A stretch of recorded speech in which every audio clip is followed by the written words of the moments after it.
orar mais uma vez. Senhor, nossa esperança está em Ti, nosso consolo está em Ti, e pedimos, ó Deus, que o Senhor nos capacite a entender a Tua palavra, que vai ser exposta nesse momento, pois oramos no nome de Jesus. Amém. Vamos lá, então, as crianças seguem. Sala.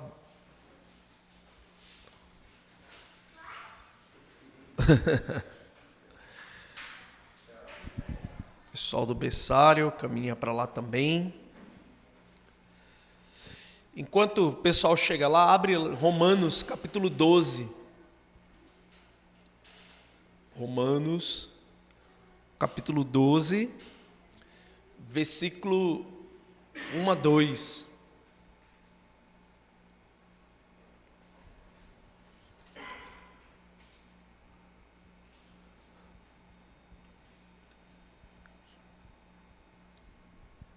Esperar só mais um pouquinho, enquanto o pessoal se direciona lá para a sala.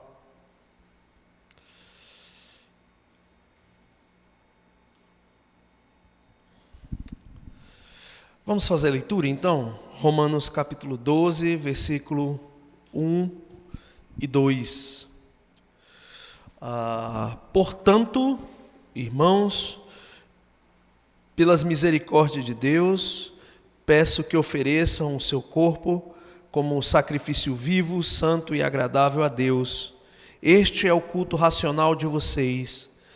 E não vivam conforme os padrões deste mundo, mas deixem que Deus os transforme pela renovação da mente, para que possam experimentar qual é a boa, agradável e perfeita vontade de Deus. Muito bem. O tema da nossa mensagem é 2 padrões, uma escolha. Hoje nós vamos começar a parte prática da carta aos Romanos, mas toda essa praticidade, ela está alicerçada no que Paulo discorreu sobre a salvação. Ou seja, a partir daqui, a partir desse momento da exposição da carta, nós vamos aprender como viver a nossa fé de maneira prática. E isso vai evidenciar que somos cristãos na nossa família, na sociedade, em qualquer lugar que a gente esteja. Então, existe 2 padrões, não existe um terceiro padrão. E dentro desses 2 padrões é necessário que nós façamos uma escolha. E eu queria que nós examinássemos o primeiro versículo. O texto começa com a palavra portanto. Esse portanto, eu tenho ensinado várias vezes, durante várias pregações, que toda vez que você encontrar essa palavra, ela liga a tudo que foi dito anteriormente. Esse portanto não está separado do texto anterior, que Paulo falava sobre o louvor da grandeza, sobre a grandeza de Deus, o quanto era insondável os pensamentos de Deus, quanto era maravilhoso o fato de Deus ter salvado pessoas que não mereciam. A gente tem que ter a ideia que uma carta, a gente está expondo aqui toda semana, mas ela tinha destinatários. Essas pessoas liam essa carta e começava, tinha um início, uma introdução, o assunto era discorrido, aquilo que Paulo queria falar, ele deixava bem claro aquilo que a igreja deveria fazer, e por fim vinham as conclusões do apóstolo Paulo. A gente tem a Bíblia hoje com versículos, com capítulos, porém os capítulos e os versículos não são inspirados. No original não existe capítulo e não existe versículo. É uma leitura só. Então vamos para o primeiro padrão, que eu vou chamar o padrão da consagração. Consagração. Portanto, irmãos, pelas misericórdias de Deus, peço que ofereçam o seu corpo como sacrifício vivo, santo, agradável e agradável a Deus. Esse é o culto racional de vocês. O primeiro alerta do apóstolo Paulo, para que a gente tenha uma vida consagrada, um padrão de consagração, é que nós levemos em consideração a misericórdia que Deus teve por nós. Pelas misericórdias de Deus, ele diz. Ele não está falando sobre uma igreja, ele não está falando sobre uma denominação, ele não está falando de um comportamento politicamente correto que as pessoas deveriam ter. Ele está dizendo que esses irmãos que estavam lendo essa carta, nesse primeiro momento, deveriam levar em consideração as misericórdias de Deus. Essas misericórdias de Deus apontam para o fato de Deus ter salvado cada um deles sem que eles merecessem. Eles mereciam de fato o inferno. Romanos 3:23 diz que todos pecaram e estão destituídos, separados da glória de Deus. Não existe ninguém na face da terra, exceto Jesus Cristo, que nasceu livre do pecado. Todas as pessoas estavam debaixo da maldição do pecado. Havia uma separação. E essa maldição do pecado é evidente nos relacionamentos que as pessoas têm umas com as outras. Na forma que as pessoas vivem as suas vidas autônomas de Deus, separadas de Deus. Muitas pessoas sabem quem é Deus, conversam sobre Deus, a palavra Deus está no dia a dia delas, porém não há uma submissão, o coração não está submisso à vontade de Deus. Então todo crente deve levar em consideração que as misericórdias de Deus são a razão de nós não estarmos perdidos, não estarmos com a nossa vida destinada ao inferno. Se alguém é salvo pela graça de Deus. E o que é a graça de Deus? Eu sei que a gente escuta muito sobre favor imerecido, sobre parece uma coisa tão simples, mas a graça de Deus está relacionada à capacitação que Deus nos dá para entender que nós somos pecadores. Sem a graça de Deus, sem o toque do Espírito Santo em nossos corações, nós vamos achar que a nossa vida está boa do jeito que está. Só por uma intervenção do próprio Deus é que nós recebemos a revelação de como está nosso coração. Nós entendemos a palavra de Deus e ao ouvir uma pregação, e a fé vem pelo ouvir, ao ouvir uma pregação as pessoas são despertadas para a salvação, porque entendem que Jesus foi enviado para morrer em nosso lugar. Jesus se entregou como sacrifício para que as nossas vidas tivessem o perdão de Deus. Nós fomos reconciliados a Deus. Então, tudo que nós formos fazer, meus irmãos, minhas irmãs, absolutamente tudo deve levar em consideração a misericórdia de Deus em primeiro lugar.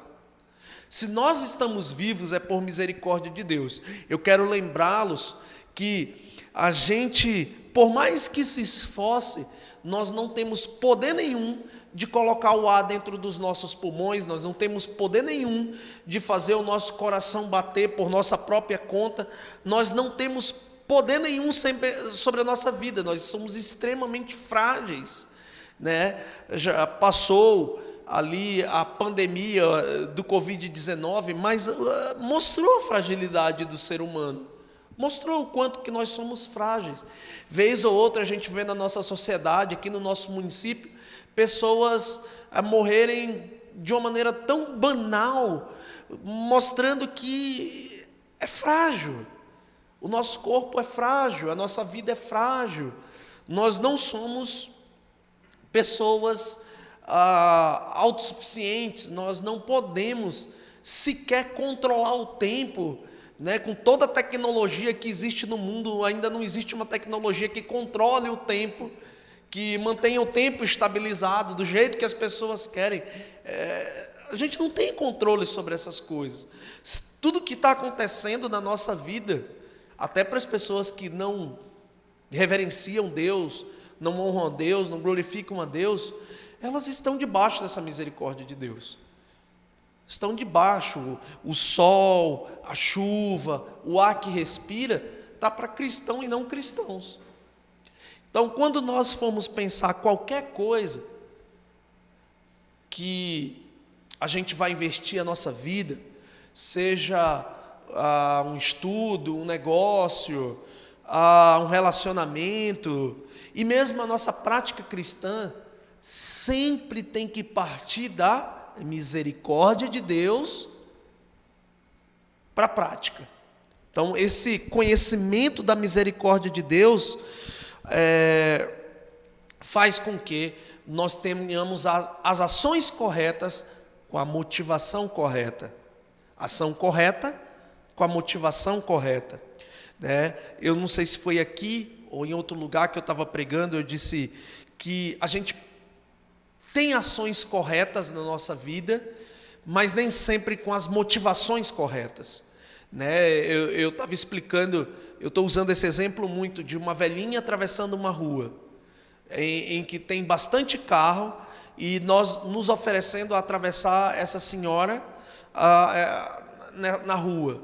Por mais que isso seja uma ação muito boa, por mais que isso seja louvável, mas pode carregar dentro de dos nossos corações intenções que não são boas.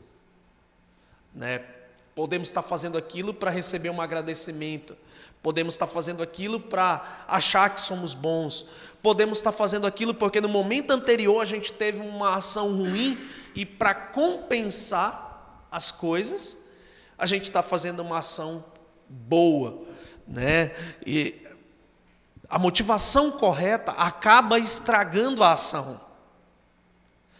A motivação incorreta acaba estragando a ação. Você pode ter uma ação muito boa, porém vai ser destruída por causa da motivação.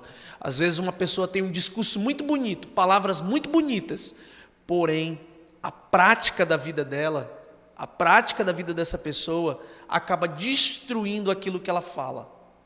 Não sei se vocês já tiveram essa experiência. Cabe aos filhos de Deus um constante louvor pela salvação. Eu não sei se vocês já tiveram a oportunidade de hoje de agradecer, fazer alguma oração, seja no café, no almoço, ou em algum momento que vocês estavam em família, agradecendo pela salvação, pelo fato de estarem salvos. A salvação está garantida por conta da misericórdia de Deus. Não sei se vocês já fizeram, mas tenham esse costume de agradecer constantemente pela salvação, porque a salvação é o bem mais precioso que nós temos. A salvação ela é individual, eu não posso compartilhar a minha salvação com a minha esposa, com os meus filhos, é algo individual. Então, algo que Deus me deu, Deus teve misericórdia da minha vida. Então, se isso não for motivo de louvor, a gente tem que questionar o nosso coração, como ele está em relação a Deus, pois a misericórdia de Deus é a razão pela qual nós não somos consumidos, não somos destruídos. Então, Paulo diz, irmãos, portanto, irmãos, comunidade da fé, igreja do Senhor, as pessoas que estavam reunidas, lendo essa carta, ouvindo essa carta ao longo dos anos, são irmãos que precisam ser instruídos. Pelas misericórdias de Deus, peço que essa expressão, ela explica aquilo que é a função de um pastor. Aqui, nessa simples expressão, existe a função de um pastor. Qual é a função de um pastor? É orientar o rebanho, ele precisa estar disponível para orientar o seu rebanho quanto aos assuntos pertinentes da vida.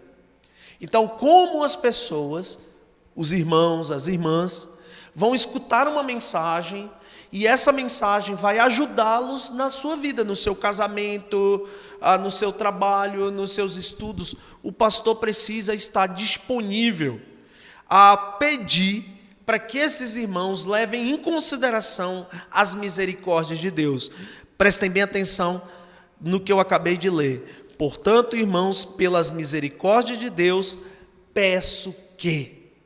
Então há um quê aqui de uma intromissão pastoral, uma intromissão no bom sentido, em que é necessário que aquele que lidera o rebanho do Senhor, que é uma ovelha do Senhor também, que foi instruído e vocacionado para o ministério pastoral, oriente essas pessoas através de pedidos. De pedidos de quê? De dinheiro? Não. Pedidos que eles levem em consideração a misericórdia de Deus em tudo que fizerem na vida deles. Eles levem em consideração as misericórdias de Deus. E aqui a gente entra no padrão consagração. A gente vai entender um pouquinho qual era o pedido do apóstolo Paulo. Peçam que ofereçam o seu corpo como sacrifício vivo. Né? O que é um sacrifício vivo? Não quer dizer que você tem que mutilar o seu corpo, não tem a ver com você maltratar o teu corpo, deixando o teu corpo sem comida, sem água, com o objetivo de se santificar ou com o objetivo de ter um conhecimento mais elevado do que os outros, porque está fazendo isso. O sacrifício vivo é uma vida de obediência a Deus, de separação do pecado. Isso é consagração. Ser consagrado significa ser separado. Como que eu vou fazer isso? Como que eu vou me oferecer como um sacrifício vivo a Deus? Me submetendo à obediência a Deus. Sendo obediente a Deus, me submetendo àquilo que Deus... Perdão, eu botei uma palavra ali que não deveria. Obediência. Submetendo aquilo que Deus quer para as nossas vidas. Ou seja, obediência. A ideia é essa. O padrão que nós temos que ter, e aqui está exposto, é um dos padrões, é a consagração. Essa ação de consagração, de oferecimento do próprio corpo como sacrifício vivo, me faz vir à memória o tempo em que a gente não era cristão, que oferecia o nosso corpo também, mas para a prática do pecado. Então, se nós oferecíamos o nosso corpo à prática do pecado, agora, como cristãos, pelas misericórdias de Deus, nós temos a oportunidade de oferecer o nosso corpo em obediência a Deus. É essa a ideia. Você ter a consciência que precisa viver segundo o padrão de Deus. E o padrão de Deus é que Ele é santo e Ele deseja que os seus filhos e filhas sejam santas. E eu tenho que entender que vivemos em um mundo em que a santidade é algo que não é uma moda. Na verdade, parece-me que o quanto mais profano, melhor. Parece-me que cada vez a sociedade caminha para isso. Mas esse não é o assunto da mensagem. O que a gente tem que ter em mente é o nosso comportamento diante de um mundo caído como cristãos. O que pensamos, o que falamos e as nossas ações. Nós precisamos entender que devemos ser consagrados a Deus. Separados dessa realidade não significa que nós não vamos viver essa vida. Nós vamos ter que trabalhar, nós vamos ter que interagir com pessoas que não são cristãs, nós vamos ter que interagir com pessoas que literalmente são do mal, no dia a dia. Vamos ter contato com essas pessoas, a gente não sabe quem é quem. A gente nunca sabe quem é quem. Porém, não diz respeito a essas pessoas esse assunto, diz respeito a nós. O nosso comportamento diante de uma tentação, diante de uma provocação, diante de situações que são corriqueiras na nossa vida, em que todo mundo está fazendo algo que é errado. E isso nunca vai ser legalizado pelo fato de todo mundo estar fazendo. Aquilo que todo mundo faz que é errado, continua sendo erro. É um padrão diferente do padrão da consagração. O certo deve ser feito, mas com a motivação certa. Qual é a motivação certa? A glória de Deus, as misericórdias de Deus. Eu faço isso não para aparecer na sociedade como um santo, como alguém perfeito, mas eu faço isso pela transformação que Deus executou no meu coração. Então, esse deve ser o objetivo das nossas vidas. Nós queremos ser agradáveis a alguém. Nós queremos ser agradáveis, nós queremos agradar as pessoas, né? Mas lembre-se que nós devemos agradar primeiramente a Deus, porque foi Deus que nos disponibilizou a salvação. Esse padrão de Deus é um padrão que deve ser seguido, o padrão da palavra dele, o padrão em que a gente sabe que é o melhor para as nossas vidas. Paulo diz que ele pede que esses irmãos ofereçam o seu corpo como sacrifício santo e agradável a Deus. A palavra santo tem a ver com a santidade de Deus e aponta para que Deus não tem pecado e Deus não faz o mal. Então, quando nós formos oferecer qualquer coisa para Deus, e o ponto aqui é que a gente não oferece só dinheiro, não oferece só tempo, está falando de toda a nossa vida, todo o nosso ser. Isso tem a ver com o que eu assisto, tem a ver com as músicas que eu ouço, tem a ver com os meus relacionamentos, tem a ver com toda a minha existência enquanto ser humano. Esse sacrifício vivo, a minha própria vida, deve ser algo que é agradável a Deus, porque é santo, ou que deseja essa santidade. Lembrando que nós não somos perfeitos, mas nós devemos almejar a perfeição. O pecado que cometemos hoje deve ser resolvido em nossos corações através do arrependimento e do pedido de perdão. Então, essa santidade de Deus deve ser o nosso alvo, né? Queremos ser agradáveis a Deus, e esse é o culto racional. Esse é o melhor para nós, pois se conecta com o propósito de nossas vidas. Para que nós fomos criados? Fomos criados para a glória de Deus. Quando vivemos racionalmente esse padrão, automaticamente nós glorificamos a Deus. Adão e Eva nasceram e não tinham pecado. Eles tinham a opção de não comerem daquele fruto que Deus disse que eles não deveriam comer. Eles ouviram o conselho da serpente e comeram, e os olhos de fato abriram. Eles foram conhecedores do bem e do mal, mas não se tornaram como Deus, como a serpente disse. Naquele momento, eles abriram o caminho para a queda da humanidade e para a autonomia de Deus. Quando nós recebemos a Cristo, nós dizemos assim: Ele é nosso Senhor. Significa que eu não sou mais o meu Senhor. Quem é o meu Senhor? Jesus Cristo. Se Jesus Cristo é meu Senhor, significa que Ele me guia, que Ele me orienta, eu dependo desse relacionamento com Ele.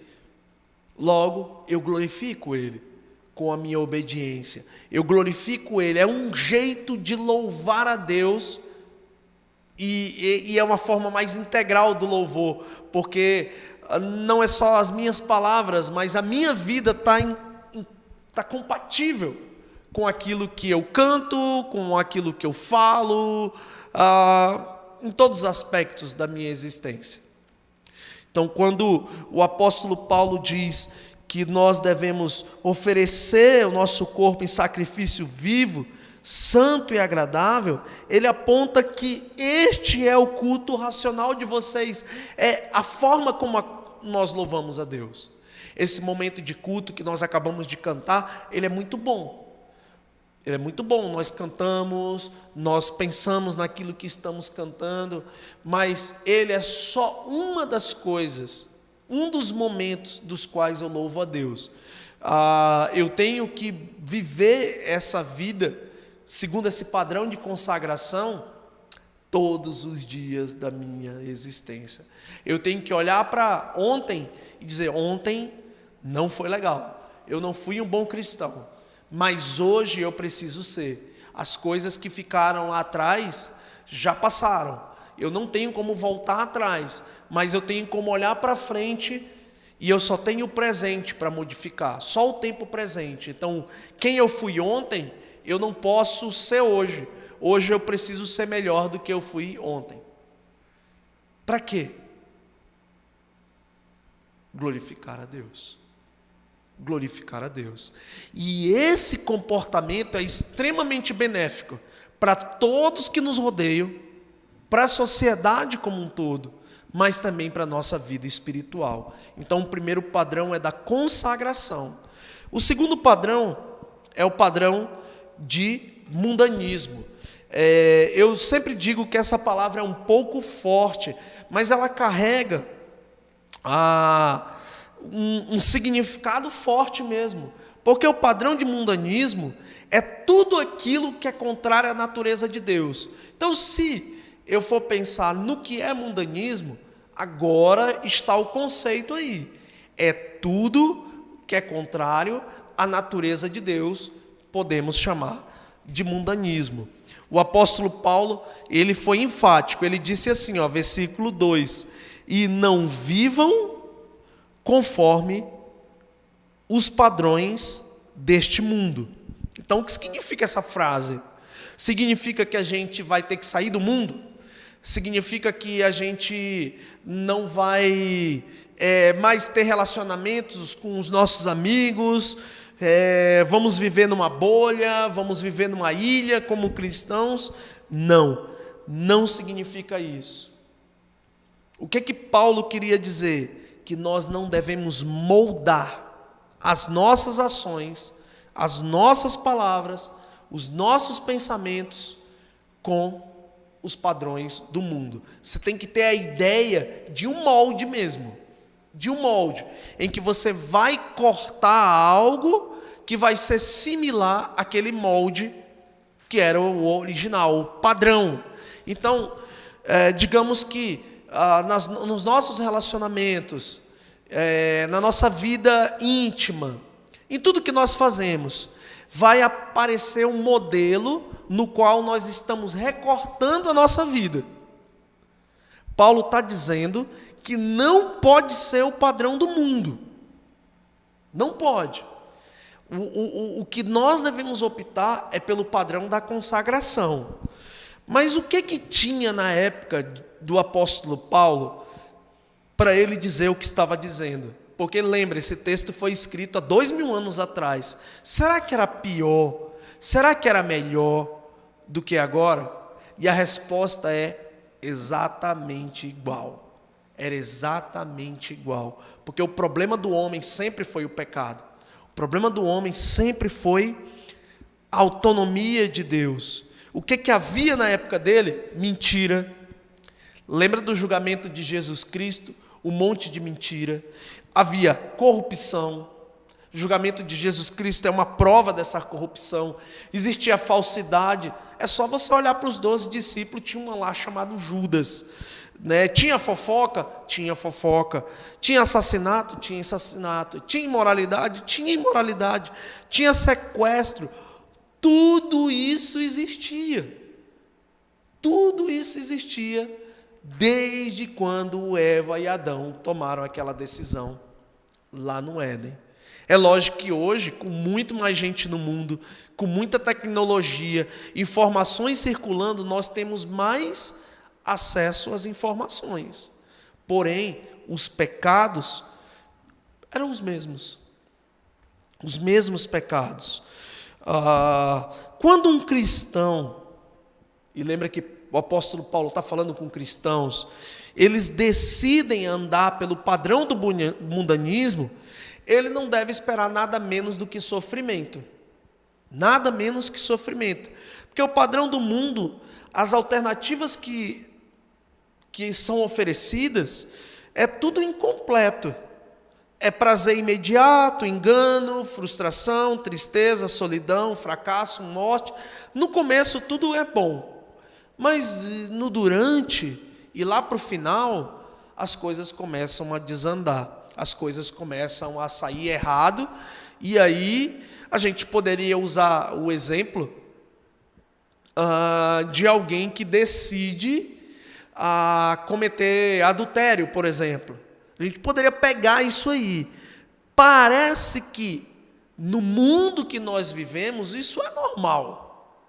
Lógico, a gente sabe que isso é anormal. Mas há tantas coisas acontecendo no mundo, e de repente, quando alguém toma uma decisão dessa tola, o que acontece? Quais as consequências que pode vir para a vida dessa pessoa? No momento do prazer, é algo que parece muito bonito, muito lindo, mas vai se esfarelando ao longo do tempo, e as consequências podem ser terríveis, extremamente terríveis. Pessoas que pautam, para a gente sair um pouco das questões de moralidade, questões sexuais, a gente pode falar de corrupção. A corrupção, o primeiro momento, o dinheiro que ele faz é muito bom. As pessoas podem comprar aquilo que querem, podem adquirir imóveis, coisas dessa natureza, mas depois isso esfarela. Então, esse padrão do mundo, ele gera, na verdade, um engano, uma frustração, uma tristeza, uma solidão, um fracasso e, por fim, a morte. O apóstolo João disse que o mundo inteiro jaz no maligno. O mundo inteiro jaz no maligno. Existe um sistema mundano que é contrário a Deus, que é contrário à vontade de Deus. Tudo que é contrário à palavra de Deus, a gente poderia colocar como mundanismo. Então tome muito cuidado, porque esses dois padrões são os únicos padrões que tem. Não existe um padrão no meio, não existe um padrão neutro, em que a gente pode, ora ficar um pouco aqui, e ora ficar um pouco acolá. Não existe um terceiro padrão.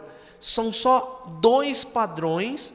E a gente, todos nós que estamos aqui, as pessoas que estão nos assistindo pelo YouTube, nós vamos ter que fazer uma escolha na nossa vida. Isso é diário, tá? Em qual padrão que a gente vai estar. E aí, a melhor escolha seria a obediência. A melhor escolha seria a obediência. No começo, a obediência, diferente do pecado, ela gera um certo desconforto, porque você vai ser tipo um peixe seguindo na direção contrária dos outros. No primeiro momento, vai gerar um certo desconforto. No primeiro momento, vai afastar algumas pessoas. Num primeiro momento. Porém, o padrão de obediência vai fazer com que a minha vida, ela se enriqueça de vida, de alegria, de um contentamento com aquilo que é mais extraordinário na nossa vida, que é as misericórdias de Deus e o relacionamento com o próprio Deus. Paulo disse: mas deixem que Deus transforme pela renovação da mente. Deus nos transforma, e aqui eu queria dizer para vocês que todos nós estamos num processo de transformação. Todos nós estamos num processo de construção. Pode ser que a gente entrou hoje aqui e não esteja muito legal as coisas. Queria ter seguido o padrão de Deus, mas acabou seguindo um padrão que é contrário, e por mais que seja pesado, acaba sendo o padrão do mundo. Mas nós podemos nos arrepender e deixar que Deus transforme a nossa forma de pensar, porque tudo começa no pensar. Se nós formos modificados na nossa forma de pensar, transformados, é lógico que a gente vai falar diferente, é lógico que a gente vai agir diferente. É lógico que a gente vai começar a se acostumar com um pensamento que glorifica a Deus. Volto a dizer, no começo vai ser extremamente desconfortável. No começo vai dar muito medo de prosseguir essa caminhada da obediência. Mas mesmo assim é a melhor escolha. É a melhor escolha. Se a nossa escolha for submeter nossas vidas à vontade de Deus, nós teremos a seguinte consequência. Está no texto, olha. Mas deixem que Deus os transforme pela renovação da mente, para que possam experimentar qual é a boa, agradável e perfeita vontade de Deus. Significa que em vida nós vamos poder experimentar algo sobre Deus, o seu cuidado com as nossas vidas, independente das circunstâncias, Deus conduzindo a nossa vida e nós com o coração satisfeitos, com os nossos corações satisfeitos diante de Deus. Nessa vida nós podemos entender que a vontade de Deus é boa, traz benefício para a nossa alma, pois Deus sempre tem o melhor para nós. Deus sempre tem o melhor para nós. Às vezes é incompreensível esse melhor, mas depois que o tempo passa, que a gente escolhe a obediência, a gente vai começando a pensar, poxa, nossa, que bom que foi do jeito de Deus. Eu mesmo já disse essa frase várias vezes. Que bom que foi do jeito de Deus, porque eu consegui amadurecer mais com o jeito de Deus. Enquanto eu estava forçando ali que a minha vontade fosse estabelecida, não houve crescimento. Na verdade, o que houve foi tristeza, frustração, incômodo no geral. Eu preciso entender que a vontade de Deus é boa, é agradável. Por que é agradável? Porque traz paz na minha alma, traz paz na tua alma. Nós sabemos que Deus conduz as nossas vidas melhor do que nós mesmos. Nós podemos dizer isso com toda certeza. Olha, Ele já nos deu a salvação. A parte mais difícil foi Deus que nos deu. A parte mais fácil está conosco. Mas, levando em consideração a nossa fraqueza, Deus não nos abandona depois da salvação. Ele continua conosco. E olha, Ele sabe que nós vamos cair. Ele sabe que vai ter vezes que nós vamos escolher o padrão do mundo. Mas nós temos que lembrar que Ele nos elegeu para a salvação, e quando Ele estava na cruz, Ele sabia quem eu era, Ele sabia quem você era. Então descanse nessa verdade e receba esse amor da parte de Deus. A vontade de Deus é boa, a vontade de Deus é agradável, ela é perfeita. O texto fala sobre isso. O que é perfeito? Não tem erros. Nós temos erros, Deus não tem erros. A vontade de Deus é perfeita, é suficiente para satisfazer as nossas almas. Logo, nós não precisamos moldar as nossas vidas em padrões que são superficiais ou que tragam satisfação momentânea, prazeres momentâneos. A gente tem essa vontade de Deus disponível quando nós decidimos obedecer, quando nós fazemos essa escolha. Então são dois padrões, apenas dois padrões. Ficou claro? Não existe um terceiro da neutralidade. Existe o padrão da consagração, em que eu, de maneira racional, decido consagrar a minha vida a Deus. Eu vou me relacionar com as pessoas, eu vou trabalhar com as pessoas, eu vou conviver com as pessoas, mas eu não vou fazer aquilo que é desagradável a Deus. É uma escolha isso. Existe o padrão do mundo, é que você faz o que todo mundo está fazendo. Mas o texto aponta para a gente fazer uma escolha que é boa para as nossas vidas. E essa escolha é da obediência. Tá bom? Vamos caminhar para a conclusão. Nossas convicções, elas... Está o texto aí projetado. Nossas convicções ajudam a determinar como vai ser o nosso comportamento. Se estamos convictos que o padrão de Deus é melhor, é a melhor escolha, isso vai ter um impacto tremendo na forma como eu vejo o mundo. Eu vou ter uma outra perspectiva do mundo, daquilo que eu vejo, daquilo que eu ouço, dos relacionamentos. Vai ter um impacto sobre a minha forma de falar, vai ter impacto na minha relação com a minha família, com os meus amigos, com os empregados, com as pessoas que eu tenho contato. Com a nossa própria vida, oferecemos ao Senhor um culto racional. Desculpa, eu não tinha projetado essa parte final. Com a nossa própria vida, nós oferecemos ao Senhor um culto racional. E ao mesmo tempo, preste atenção no que eu vou dizer nessa parte da conclusão. Ao mesmo tempo que eu presto culto racional a Deus, eu mostro para as pessoas o quanto que Ele é poderoso, porque Ele transformou a minha vida.